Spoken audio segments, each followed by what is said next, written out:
Whose pain is worse? This is a question that I see a lot of people internally grappling with. This idea that their pain is worse than someone else's, so they deserve more sympathy and respect and resources. Or alternatively, that their pain is not as bad and therefore they have no right to be suffering as they are.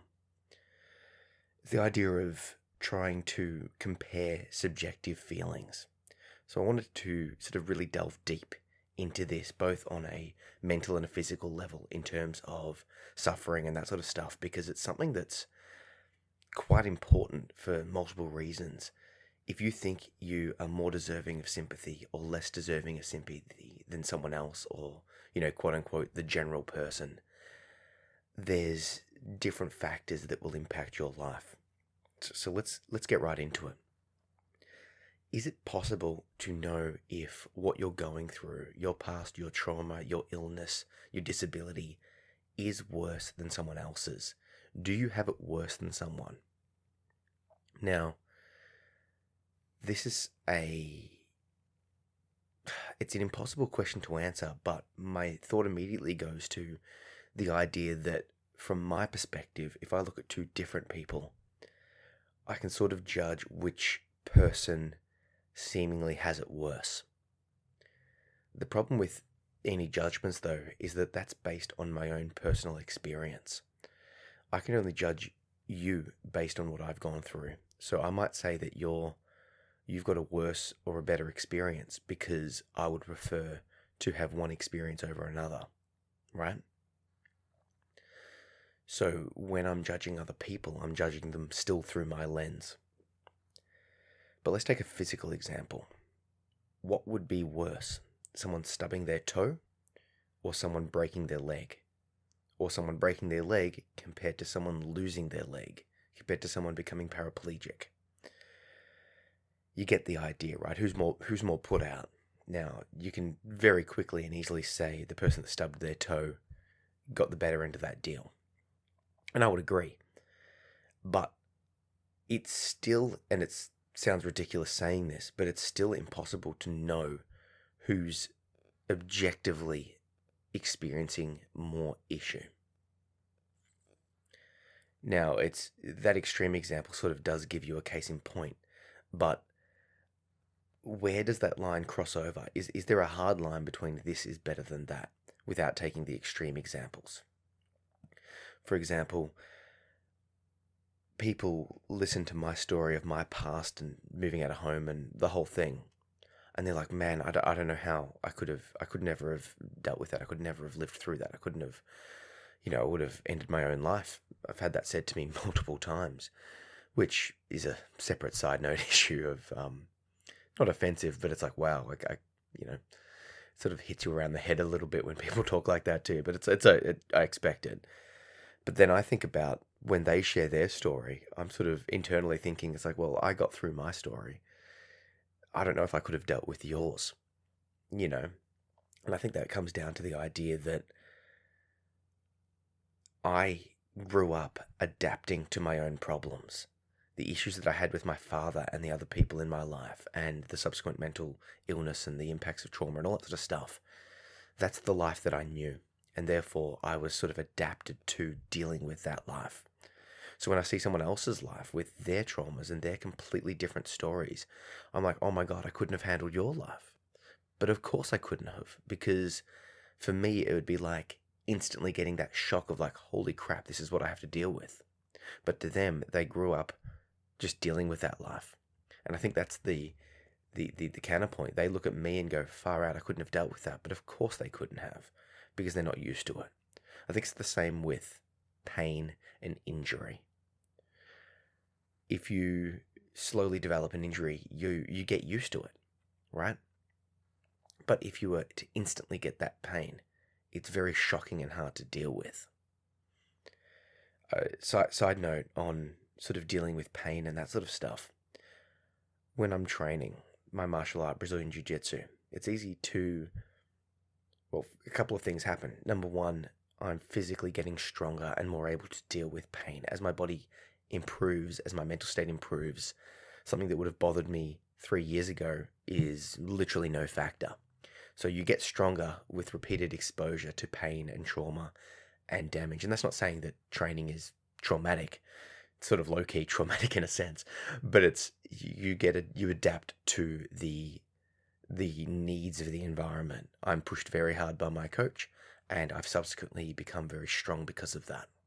So there is that, and I feel that there's a correlation between that and physical trauma, at least in my experience. It was terrible at the time. I wouldn't want to repeat it, but I am so much stronger because of it now, right? I can deal with a lot more than I don't think I would have been able to deal with had that trauma not happened. Would I want to relive it? Would I like to click a finger and have it not happen and have the perfect family life with the perfect father and all that sort of stuff? Of course. But given my mental state and given where I am now, I would much prefer to be. Well, it's not I much prefer to be. I'm grateful for the strength that I've got. The other thing that happened when I was training was I was in a bit of a sort of down on myself. I was looking at myself and going, oh, woe is me. I've got this. I've got that. And I was sort of hoping that my coach would sort of see that and be like, oh, hey, it's all good. I'll let you off. I'll let you go easy. All of that sort of stuff. And then I was like, that's not really fair. It's not really fair because everyone else in the room is dealing with their own crap. I was looking around and I knew the backstories of a few people. And I was looking at them and going, well, I've got this problem and they've got that problem. So who's actually got it worse here? We're both looking for, we both could be looking for sort of pseudo-sympathy. And then I was looking around the people that I didn't know so well and I'm like, they've probably got their own issues in their life. They're probably dealing with their own craps. So what by what right do I have to look for sympathy where they're not, when they don't? I have no idea. And then I sort of stepped back from that, and this is sort of the impetus for this post. I've been sitting on this for a while. The idea that, well, I've got these problems and they've got their problems, and who's to say that my problems are worse than theirs? Who's to say that I'm being impacted by them more or less than they are being impacted by their problems? I can't answer that question.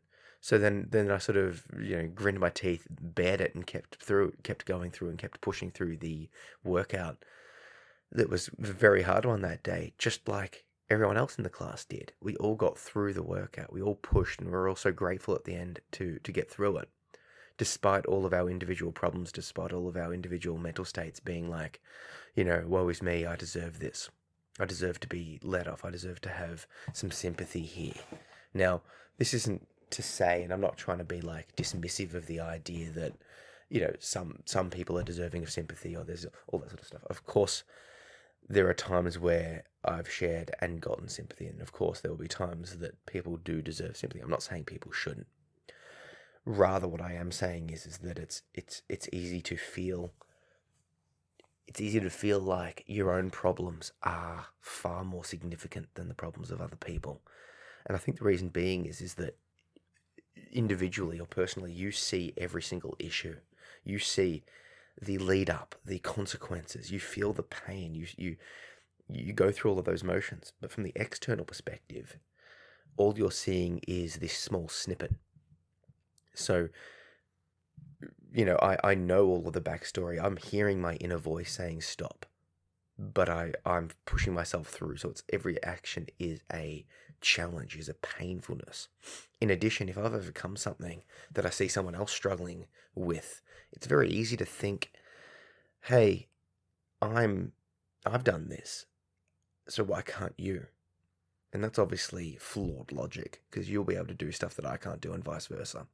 And the other reason it's flawed is that prior to doing something, it's very easy to think that it's impossible or very hard. But post doing it, after you've done it, it's very easy to go, oh, well, that was easy because you've already done it. You've set that path.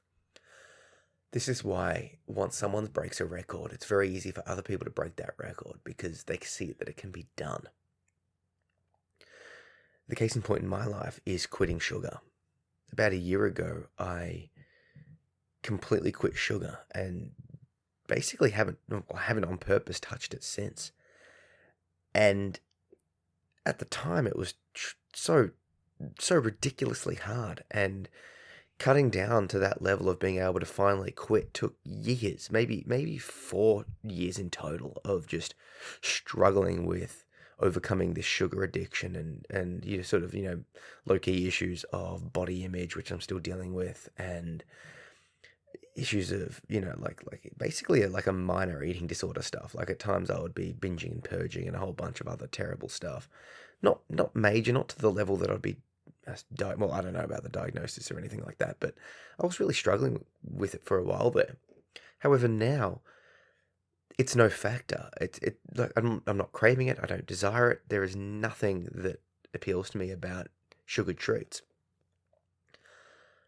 And subsequently, I find myself judging people, snap judgments, going, well, just quit. Just I did it. Just stop. Just don't eat the sugar. Just what's stopping you?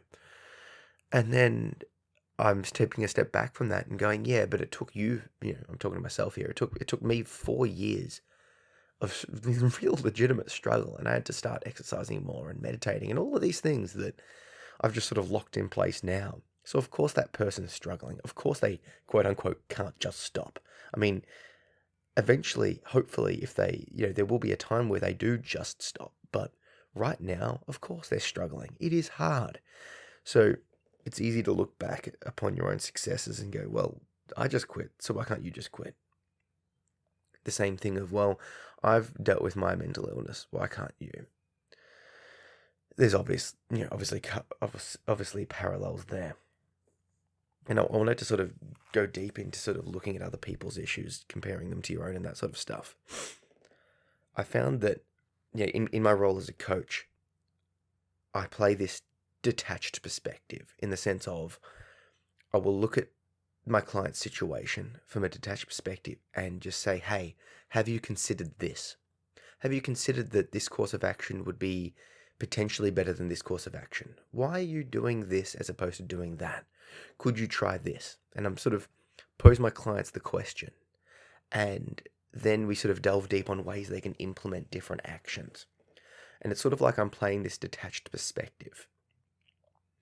The idea being that, well, this is what other people have done. These are the resources. Here's the stories. Could we implement this in your life? Could you quit sugar too? Here's how I did it. Here's how other people have done it. What strategies would be the best way to deal with your current problems? And I sort of look at it from a increasingly detached perspective, an outsider's perspective. And the reason this works and the reason my clients see results is the same reason that it seems easy for you to see solutions in your friends and family's lives. People will complain and say that they've got issues. And because you've dealt with those issues in your ways and they still haven't, it's very easy to go, well, you could try this. This worked for me. So that's sort of, in a sense, what I'm doing, but on a deeper level. And it's not that tripe. It's this is what research suggests. This is what world-class performers suggest. This is what has been proven for me and other people, in the sense that here's a problem, here are some solutions. And then it's on the client to listen and then start implementing those. And sort of my role will be to troubleshoot. So I want to sort of drill down on that a little bit, that it can be easier to see solutions for other people's problems because you've already overcome them. You're looking at it from a detached perspective. I'll be talking to people about their jobs, and this is part of the impetus for my book, The Wage Slave Anthology. They'll be complaining about it for so long and talking about it. Their mental state is going to shit. They hate their work life, all of that sort of stuff. And the solution seems very simple, and that is to quit and find a new job. And there are ways that they can build up a savings bank or deal with it or find a new job prior. Like, there's many solutions to all of the problems that initially come up. How do I know these solutions work? Because I've lived them and I've seen other people live them. And that work balance, or hating that work life thing, is something that really gets to me. And it's like, hey, try this, try that, and they feel stuck. And it's a very small percentage of people that do take that action. And it gets to me because it's like, you can take that action. You could take that action. And then once again, I step back just like I do in the gym and go, well, that's easy for you to say, Zach. You've dealt with it in your own way. So now what I'm trying to do from my own perspective, and what I'm encouraging you to do, is be the change you want to see in the world. So for me, it involves talking like this. It involves putting out a book like The Wage Slave. It involves sharing my story and offering advice. And obviously to my coaching clients, if they want if they want specific help and ideas, they're literally paying me for that advice. So it's not coming out of the blue. I'm very much less and less offering advice to people that aren't asking for it. And I'm very much trying to stop completely because, it's offensive, it's not asked for, and it's not needed, and I don't know the full story. And on the other side of things, I hate it when people give me advice that I haven't asked for. And so it's sort of like, given that, if someone's paying me to be their coach and sort of talk me through their issues and ask for the advice is more likely to be taken because they're paying for it, because they're respecting me as a useful paid resource, and that the advice itself is legitimate. It's worked for either me or my other clients or, successful people at large. So I found that offering advice to people that aren't asking for it is just a recipe for disaster. They don't want it, and you don't know the full story. So on that note, if you are after coaching, please contact me via my website, zachary-phillips.com, and we can have a chat about the specifics. I feel that developing that detached perspective or getting someone to help you with a detached perspective, for example, like a psychologist, a financial planner, life coach, that whole thing, any sort of coach is ideal. I know that I wouldn't be as good at my martial arts if I didn't have a coach coaching me, right? I could sort of figure it out a little bit through books, and prior to starting training formally in Brazilian Jiu-Jitsu, I looked at books and I had a rough idea, but it's very much not the same. I could read the books for years and still suck. And, I read it for a little bit and then I got into a gym and I'm like, yep, true, do suck. And now, having been trained it for maybe 5 years and, all the other martial arts I do for maybe 15 years, having a real coach really does help. Same thing, finding a good psychologist really does help. Financial planner that can help get your finances in order and knows about that whole world really does help. So getting a detached perspective on overcoming trauma, overcoming anxiety, dealing with depression, getting your shit together really does help. That's why I wrote the books, put the stuff out, do these podcasts. It can help you. But on that topic, helping yourself is possible. And the best way to develop a detached perspective is through meditation. So I can't help but stress enough the idea that meditativeness, going down that path of meditation, is key. So if you're after any information on meditation that helps you to detach and sort of be your own coach, I'll put a link down to my Skillshare courses on meditation, and you can get started today. Like I say, it's free to sign up because everything I do is going to be for free. I'm never going to charge if you don't want to pay, because I just feel like information of this nature should be free.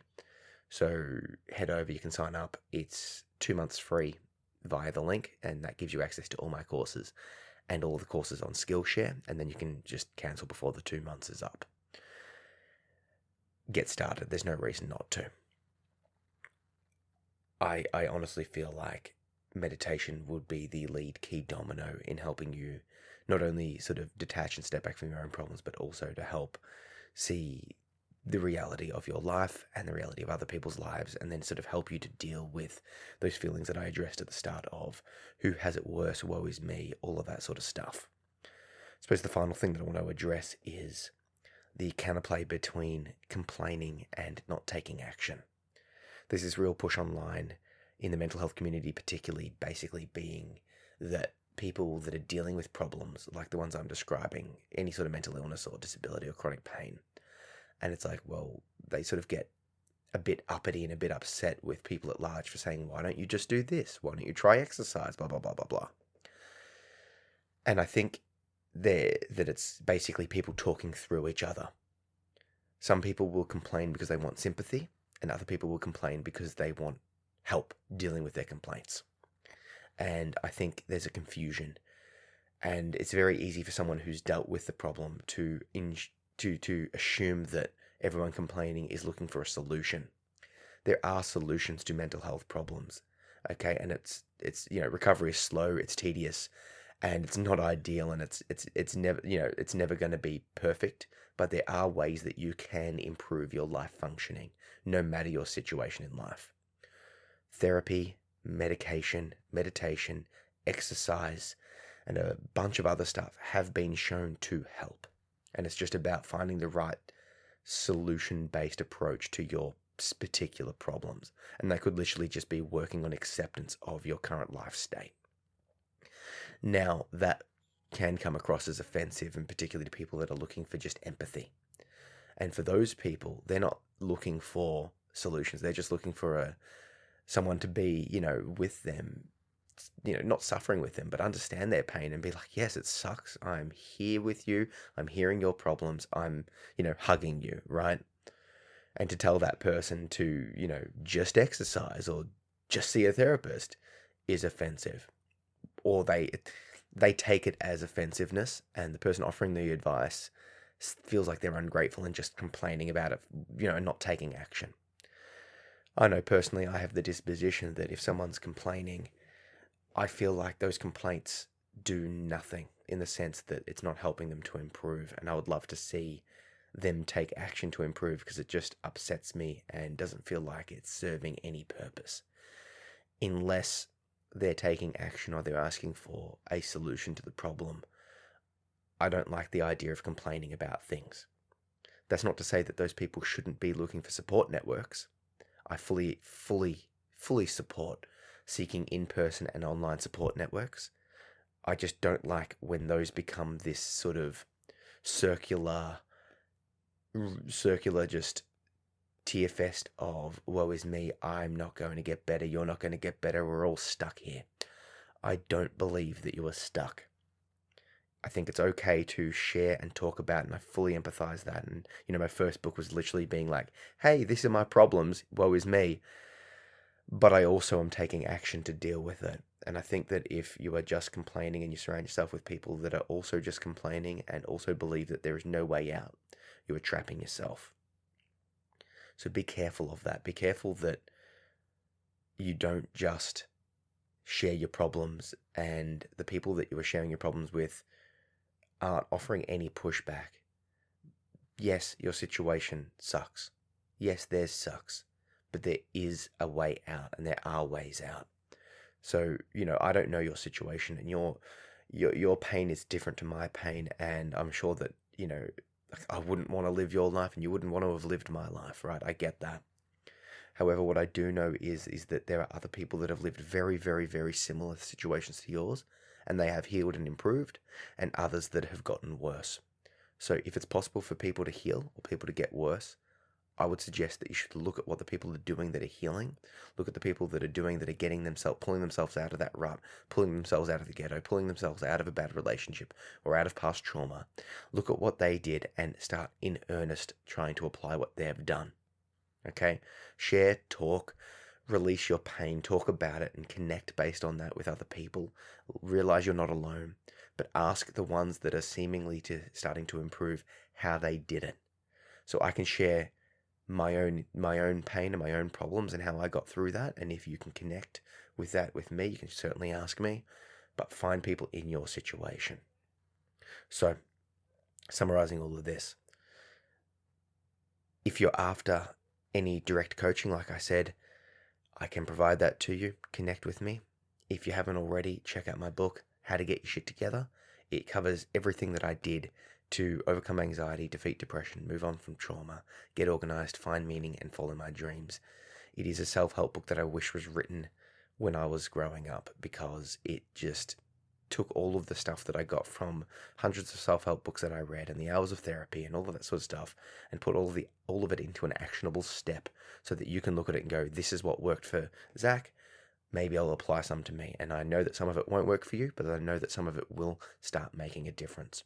Check it out. Like I said, everything I do is available for free, in the sense that over time I'll be slowly putting it up online chapter by chapter.